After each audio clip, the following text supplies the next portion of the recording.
Et on a rendez-vous comme tous les vendredis avec Simone Rodan-Benzaken. Bonjour Simone.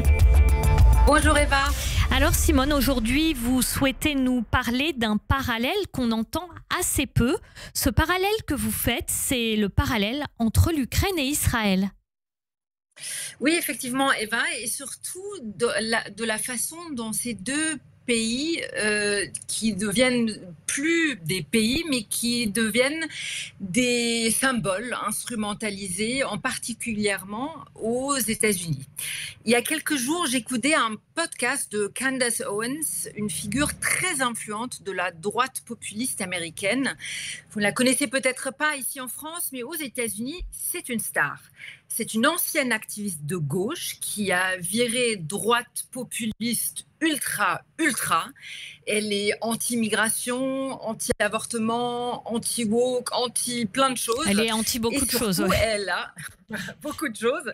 Et elle a une audience immense. Alors, à quel point, Simone ? Ah ben, immense, effectivement. Presque 7 millions de followers sur X. 6 sur Instagram, des dizaines de millions d'écoutes sur son podcast. Elle est aussi régulièrement invitée sur la chaîne Fox News et de manière générale d'autres médias de droite. Et là, en l'occurrence, en ce qui concerne le podcast que j'ai écouté, ou que je me suis infligé plutôt, elle parlait de l'Ukraine avec une conviction quasi religieuse. Pour elle, l'Ukraine n'est pas un pays. C'est surtout pas un pays agressé par la Russie. C'est une gigantesque arnaque, une mise en scène orchestrée par des élites cachées pour détourner l'argent du peuple américain. Elle ne parle pas de l'invasion russe, des massacres, des civils tués, des villes rasées. Non, elle explique que tout ça, c'est une manipulation. Et je ne sais pas pourquoi, là, j'ai eu un flash. Ce discours, je l'avais déjà entendu, mais pas sur l'Ukraine, sur Israël. C'est-à-dire, Simone ? C'est-à-dire que dans certains milieux, et surtout aux États-Unis, mais on le connaît aussi très bien ici, ces pays sont plus vus comme des pays, plus comme des nations, mais comme des concepts d'identification identitaire et politique. Pour la droite woke, l'Ukraine n'est pas un pays, pas une vraie guerre, c'est une manipulation montée par des élites mondialistes, comme ils les appellent. Pour la gauche woke, Israël n'est pas un pays légitime, c'est un projet colonialiste qu'il faut faire disparaître. Dans les deux cas, ils deviennent des cibles symboliques, des ennemis désignés, et tout ce qu'ils font est forcément mauvais. Simone, on entend beaucoup parler de la gauche qu'on appelle woke. Là, vous venez de nous inventer un concept, la droite woke. Alors effectivement, je ne l'ai pas inventée, mais elle existe effectivement.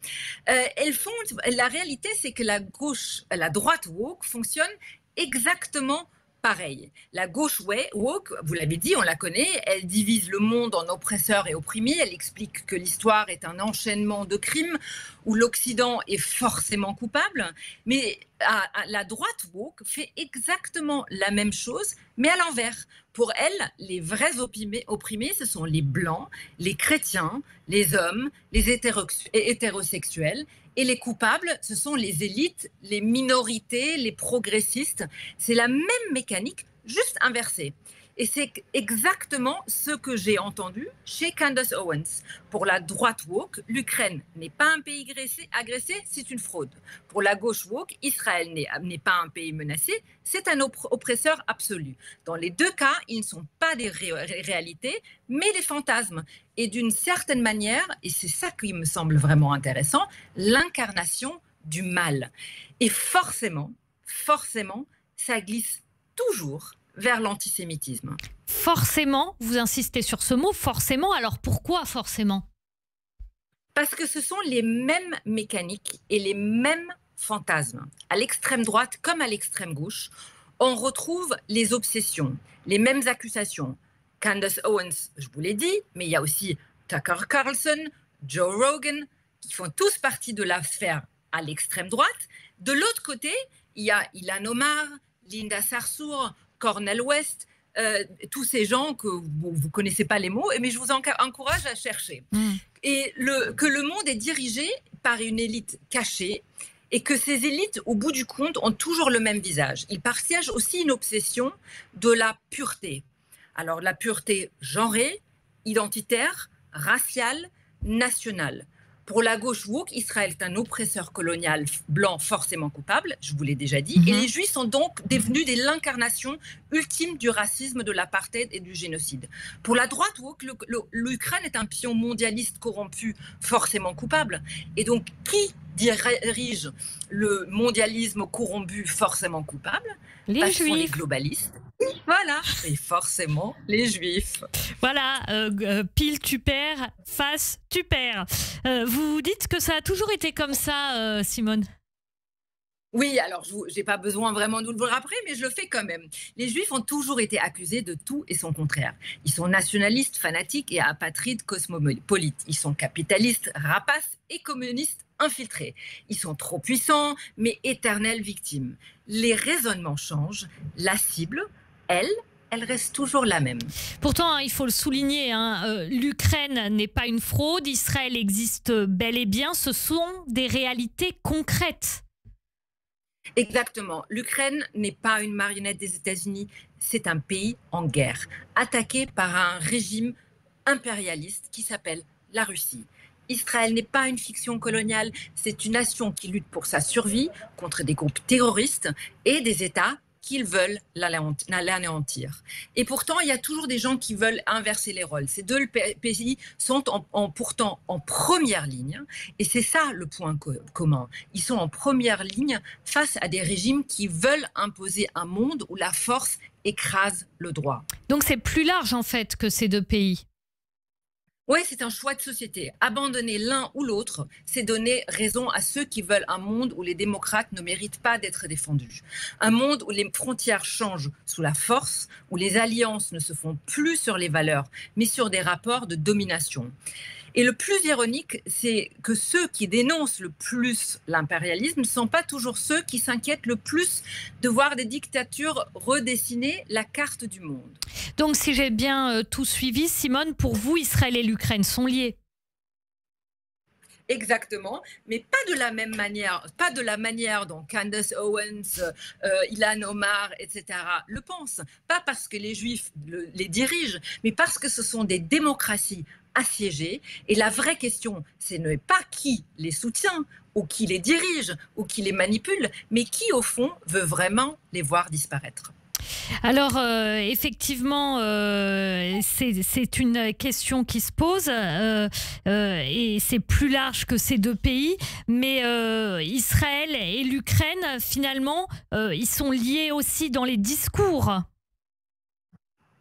Ils sont liés effectivement aussi dans les discours conspirationnistes, si on veut dire, mais ils sont surtout liés par les valeurs. Et je pense que ce qui est absolument primordial aujourd'hui, c'est que les démocraties, ou tous ceux qui souhaitent défendre la démocratie, qui souhaitent défendre un monde comme on l'a connu après la Seconde Guerre mondiale. Parce que c'est ça aussi qui s'effondre. On entend beaucoup de politistes, de géopolitologues, etc.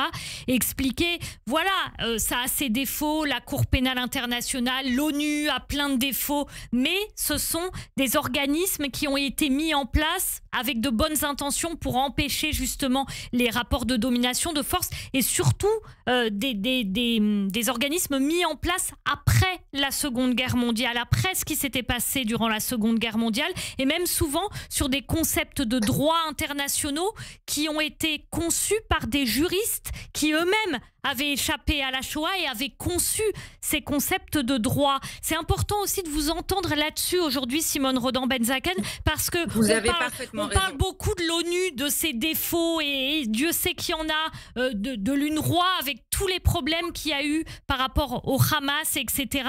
Et pourtant, s'il n'y a pas ça, qu'est-ce qu'il y a à la place? S'il n'y a pas tout ça? Vous avez parfaitement raison. Et c'est justement le problème de son instrumentalisation. C'est justement le problème de l'instrumentalisation du droit international. C'est justement le problème de l'instrumentalisation des institutions onusiennes. Parce qu'à la fin, qui va trinquer? c'est pas Israël, c'est pas l'Ukraine. À la fin, c'est toutes les démocraties libérales qui vont trinquer. À la fin, cela sert en réalité toutes les autocraties. Moi, j'ai toujours dit que quand on voit ce qui se passe dans l'instrumentalisation du Conseil des droits de l'homme, par exemple, ou de l'UNRWA, ceux qui se réjouissent le plus de cela, c'est la Russie. C'est la Corée du Nord, c'est la Chine. C'est le Hamas aussi, probablement. C'est le Hamas parce qu'effectivement, tout l'ordre mondial sur lequel nos institutions se sont basées et qui avait s'effondre donc dans cette instrumentalisation. Parce que si le droit est manipulé en ce qui concerne Israël, par exemple, ou l'Ukraine, il s'inversera forcément, il sera plus valable quand voudront ensuite juger les vrais coupables, quand voudra ensuite juger effectivement Vladimir Poutine, par exemple. Donc c'est ça la terrible chose aujourd'hui. Et effectivement, la crête sur laquelle on marche aujourd'hui, elle devient de plus en plus petite et c'est donc d'autant plus important de voir les gens défendre à la fois Israël et à la fois l'Ukraine et aussi se battre contre l'instrumentalisation des institutions et du droit international. Merci beaucoup Simone Rodan-Benzaken, merci d'avoir été avec nous comme toutes les semaines sur Radio J. Je rappelle que vous êtes directrice de l'American Jewish Committee Europe. Shabbat Shalom et Purim Sameach. Purim Sameach, Shabbat Shalom.